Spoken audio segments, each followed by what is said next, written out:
Assalamualaikum warahmatullahi wabarakatuh. Perkenalkan, nama saya Bahariansah, NIM 1906056055 dari Prodi Ilmu Kelautan.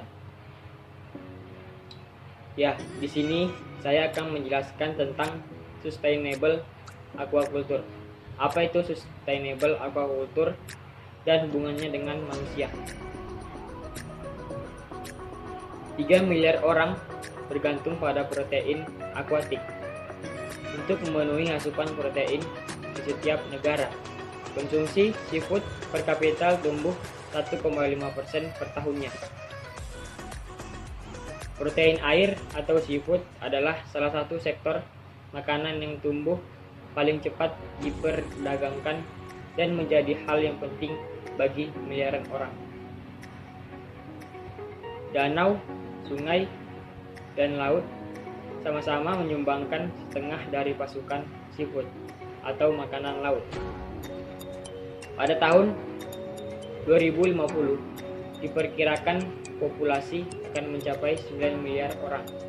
Dengan peningkatan populasi akan menyebabkan meningkatnya akan makanan, sumber daya, serta jenis makanan yang dibutuhkan.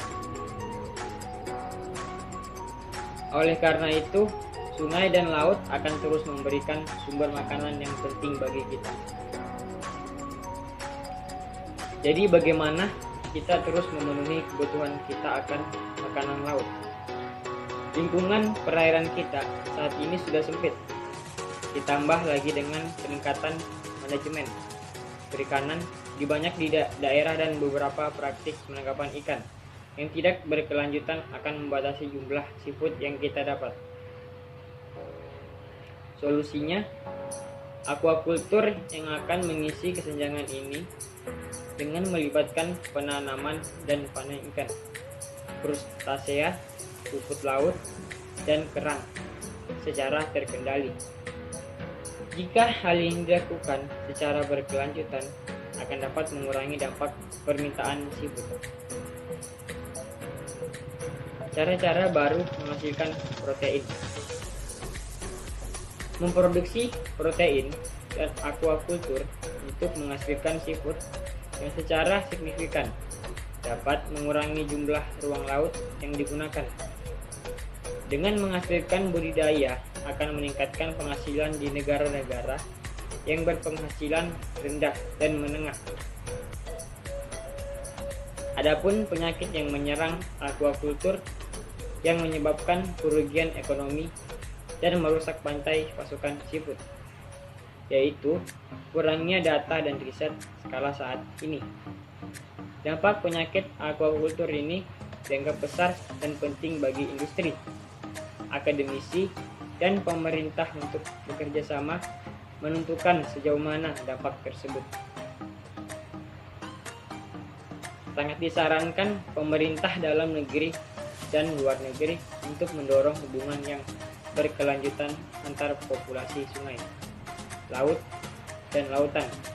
Contohnya, mungkin termasuk cara-cara baru untuk menghasilkan protein dari aquaculture yang dapat secara signifikan serta mengurangi jumlah ruang laut. Berkurangnya kebutuhan akan ruang ini berpotensi menguntungkan tujuan konservasi laut yang lebih luas. Negara yang berfokus pada peningkatan aquaculture terdapat di negara-negara berpenghasilan rendah. Dalam mencapai aquaculture, berkelanjutan di sini sangat penting untuk kemakmuran nasional dan untuk memberi makan dunia.